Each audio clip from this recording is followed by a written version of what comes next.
From the studios of Farm Journal Broadcast, this is AgDay.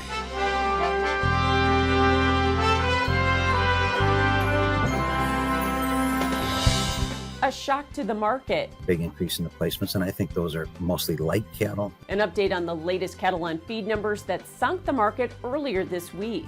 Have soils that are too dry, too wet, or too salty? So when you take the worst soils out, those best soils really shine, and so the yield goes up.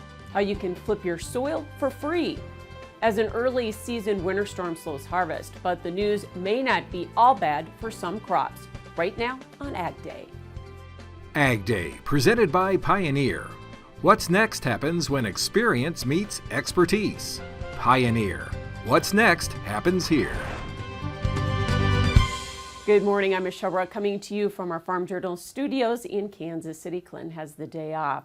Happening right now, a winter storm system is continuing to press east after blanketing the Pacific Northwest and the northern plains with heavy snowfall. The early season storm covering some areas in a foot of snow or more. We start our tour in Spokane, Washington, where the National Weather Service there started to see snow outside their office yesterday morning. At that time, meteorologists said it wasn't sticking to surfaces. From there, we traveled to Timberline Lodge at Mount Hood, Oregon, where heavy snow fell Tuesday night before leveling out a bit yesterday. However, temperatures were well below freezing last night. The snow also moving into Montana and North Dakota. The National Weather Service saying that bands of heavy snow would make travel difficult. Following this, expect temperatures to nosedive with chilly air anticipated for the northern plains. And those lower temperatures could dip as far south as Texas early next week. And meteorologist Matt Engelbrecht is continuing to track this storm and joins us with an update.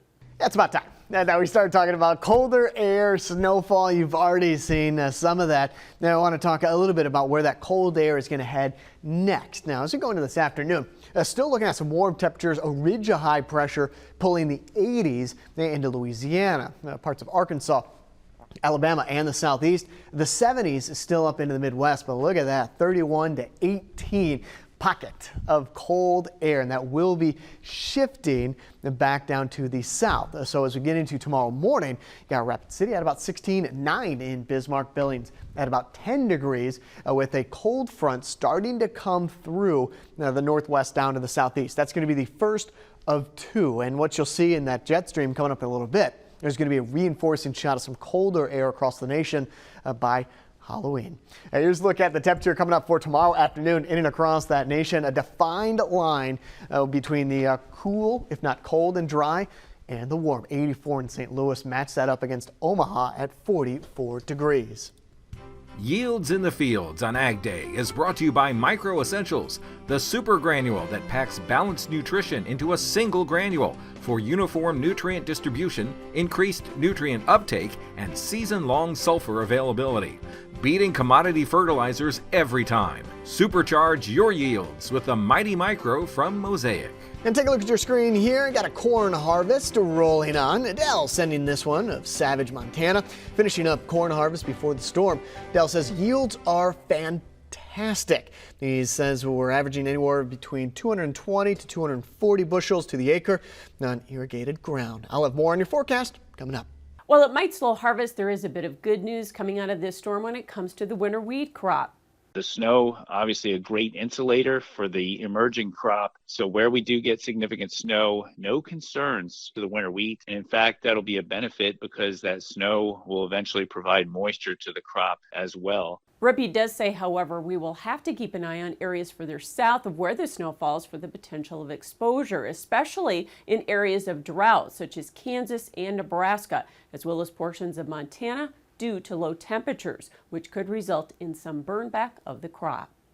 And the planting of that new winter wheat crop is nearly 3/4 complete across the U.S., with emergence at 53%. In Washington state, they're wrapping up seeding after another extremely dry fall in some areas. Farmers there reporting planting at 95% done. That's 3 points ahead of normal. Emergence is 3 points ahead as well at 68%. Crop conditions are variable, but in the east or the Palouse region, they're seeing lingering drought. The crop was planted into dry soil, so the stands are poor and thin, and on the wheat that has emerged, the crop is short as farmers were waiting there for rain to plant. And then when you get into the more eastern side of the state, it's very dry. There's been a lot of farmers that are reseeding, trying to potentially get the wheat up before a potential rain to see if we can get some stands. So I do know that the hilltops and hillsides are very bare due to no moisture. Henning says if they receive moisture from this system and more snow over the winter, some farmers may seed spring wheat in the spring. Wheat acres have been on the decline in Washington, including last season. Dryland farmers there have very few options, but in irrigated areas, they may plant less wheat as prices have dropped substantially from a year ago and fuel prices have skyrocketed, cutting into margins. The U.S. is on track to achieve a record-breaking year in soybean meal exports this season. It's reported an estimated 13.2 million tons were shipped in marketing year 2022-23 with a total value of nearly $7 billion. The surge in exports is attributed to increased soybean crush for biomass-based diesel production and expanded shipments to the European Union and Vietnam, as Argentina's soybean meal exports were hampered by drought. Historically, we've exported, 11, 12 million tons a year, and we've got, record exports from this recently completed year. But in the years to come, we're going to have increased production and availability of soy meal.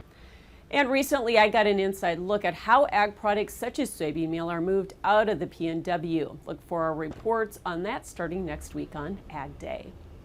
A new check on the fertilizer industry says that market is recovering. The report from Rabobank analysts say while global fertilizer use dropped by 7% last year, they expect an increase in usage by 3% this year and by 5% next year. As for prices, they are forecasting a positive outlook through 2024.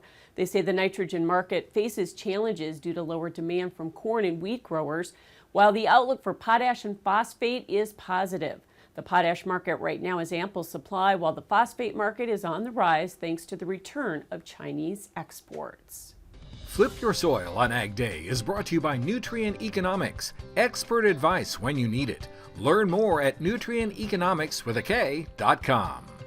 One way to improve yields on your farm is to focus on marginal acres and work to flip those acres and that soil into something more productive. South Dakota State University, in partnership with farm and conservation groups, has a free program to help. It's called Every Acre Counts.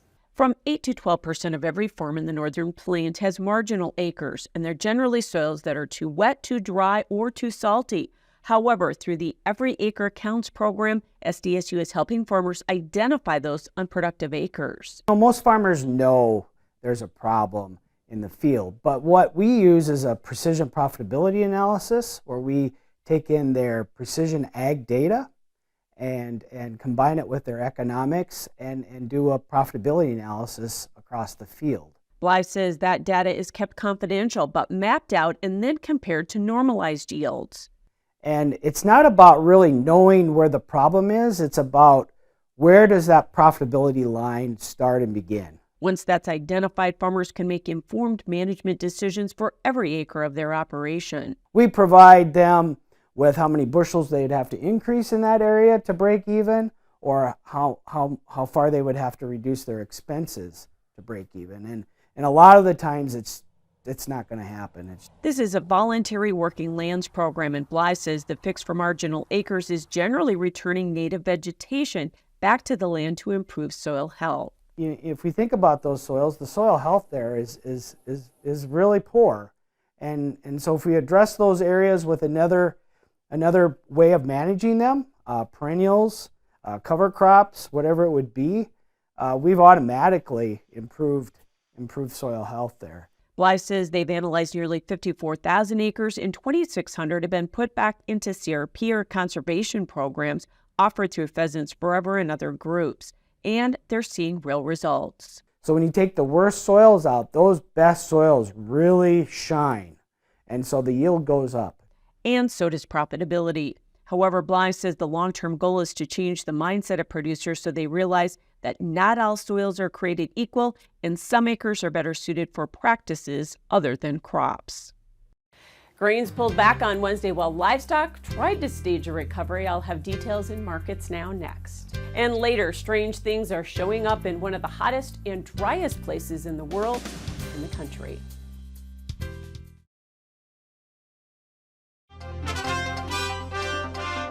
Farmland prices in Iowa appear to be leveling off after 2 years of record highs. The Des Moines Register reporting several factors are contributing to a slowdown, including drought, declining farm profits, and rising costs, along with higher interest rates. But despite those things, farmland prices in the state inched up 0.6% last month compared to last year. Last year, farmland values in Iowa surged by 10.4%, averaging more than $13,700 an acre. And that's after a more than 43% increase in 2021. Market observers say that although those record-breaking sales we've been telling you about aren't as frequent as before, they are still happening, and farmland remains a high sought-after commodity. Farm lending at banks continued to slow in the third quarter, along with a drop in operating loan volumes. That's the latest assessment from the Federal Reserve Bank of Kansas City. Economists saying the number of new non-real estate farm loans was flat compared with a year ago, while the average loan size shrank by nearly 20%, which you can see on the far right of this chart. They say lending has softened due to nearly 2 years of increases in farm loan interest rates. Officials also say the farm economy has moderated in recent months as profit margins have thinned, coupled with lower commodity prices and increased expenses. Grains lower on Wednesday. Matt Bennett with AgMarket.net joining us with analysis saying the pressure that we saw, Matt, in those grains, how much of it was technical selling, as it looks like a lot of these fund traders are kind of risk averse here with some of the macroeconomic climate. Yeah, there's no question that that is the case to an extent. It's kind of a path of least resistance is lower. It's actually surprising to me on Tuesday to see the bean market as strong as what it was. Whenever you saw the dollar as strong as what it was, corn and wheat were certainly lower. And then you look over at beans, of course, led by bean meal. Bean complex was awfully strong other than bean oil there on Tuesday. And then you come in on Wednesday and really across the board, you saw kind of a risk-off type trade. And again, I feel like it's a path of least resistance is lower. You got to have some really strong news to kind of feed the bull, if you will, especially this time of year, especially whenever you're in this type of an environment. Yeah, and the corn market took out that 482 support area, but we're below a lot of key moving averages. How concerned are you technically about that market? Yeah, I mean, there's really no moving averages below us at this point. The only thing people are pointing to is the contract low at 467 3/4. Is that somewhere that we're going to go down and test? I'm not so sure that we won't, especially at this point in the year. A lot of this depends. You keep hearing about some awfully good yields out of the Eastern Corn Belt. It's something that many of us expected, but I think better than expected has been a fairly common theme here over the last several days. And so, I don't think that the market is ignoring that fact by any means. I do think it's something that's being discussed. Yeah, what's it going to take to get soybeans back over $13? Because, we even had some China business on Wednesday that failed to really excite the market. It's going to take South American weather, in my opinion. There's no question that this bean meal story is certainly something people have paid attention to. Bean meal has led the bean market higher in the past. We know Argentina is awfully short on bean meal, about to run out of soybeans. And so, if you end up with this hot, dry environment in South America, especially in parts of Brazil, continue, my personal opinion is they could definitely lead to some fireworks in the bean market. The unfortunate reality is if you don't get that weather, you got to remember that this world balance sheet, the stocks are just awfully large at this stage of the game. So, it's going to be tough to be able to overcome that without a major weather disturbance. Okay, something to keep an eye on. Thanks for joining us, Matt Bennett with AgMarket.net. We'll have more AgDay coming up. To contact Matt Bennett at Ag Market, call 844-4AG-MARKET or visit their website at www.agmarket.net.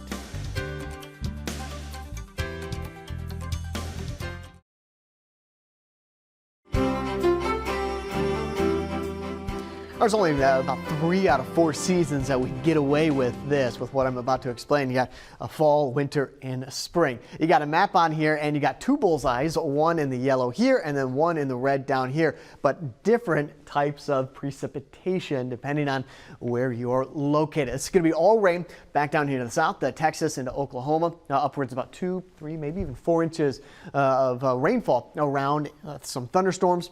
Otherwise, back up here to the north, you can kind of tell that the system is different because the contour, the colors are spread out. It's not nearly as high, but it is snow in and across the Dakotas, especially the higher terrain, including into Canada and Minnesota, with, again, that yellow indicating more light rain, if not some light snow mixed in. That's going through Saturday night at 7 p.m. Now, I want to get right into what's going on with the jet stream. It is pretty dynamic. We're getting a lot of north push of some of these ridges developing and also hanging on, and then southerly pulls with this trough back down here to the south. That's going to reinforce some of the colder air going forward. So our pattern starts to break down Friday into Saturday regarding the ridge. That has been responsible for those above average high temperatures, record high temperatures, and also some elevated dew points making their way farther north. By Saturday and Sunday, this ridge starts to break down. We set up first our initial trough Saturday and into Sunday. It's a cold front that we looked at on that national map just a little bit ago. And then by Monday and Tuesday, there's a reinforcing shot coming down from the north to the south by Monday and also into Tuesday, which is going to cut into some of those high temperatures, struggling to get to about 40 degrees, 45 degrees or so in portions of the Midwest. Obviously colder the closer you get to the deeper blue or the, I want to say it, deep purple. As for that temperature outlook, so October 30th through November 3rd, and you see that big blue all across the United States. Gonzales, mostly sunny, high around 87 degrees, low of 69 degrees. That's Louisiana. Colby, Kansas, mostly sunny, high around 65, low of 30. Moorhead, Kentucky, mostly sunny, high around 79 degrees.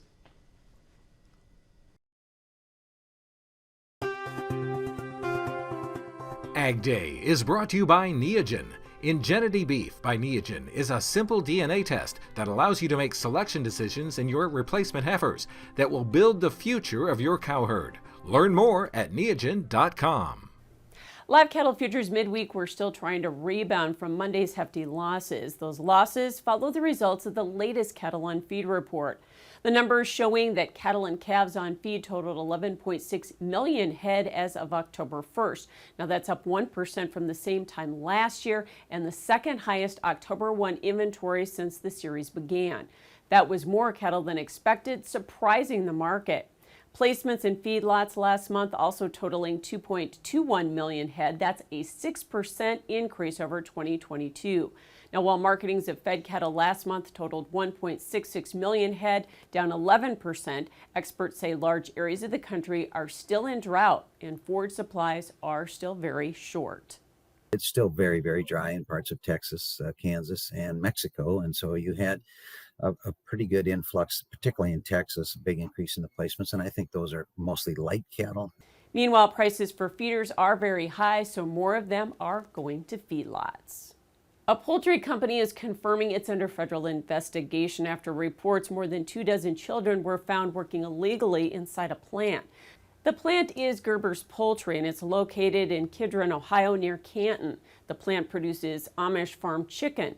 NBC News reporting federal agents raided the plant early this month, took photos of the workers, and were asking for documents to show that they were of age and legally allowed to work in the U.S. It reports the children were mainly from Guatemala and worked the plant's second shift because it fits with the school schedules. No arrests were made at the time of the investigation. Gerber's Poultry saying in a statement that it has strict policies against hiring minors, is fully cooperating with the investigation, and is actively reviewing its policies. Coming up, signs of life in one of the hottest, driest places on Earth. What park rangers have discovered growing in Death Valley, next in the country. AgDay is brought to you by Neogen. Ingenuity Beef by Neogen is a simple DNA test that allows you to make selection decisions in your replacement heifers that will build the future of your cow herd. Learn more at neogen.com.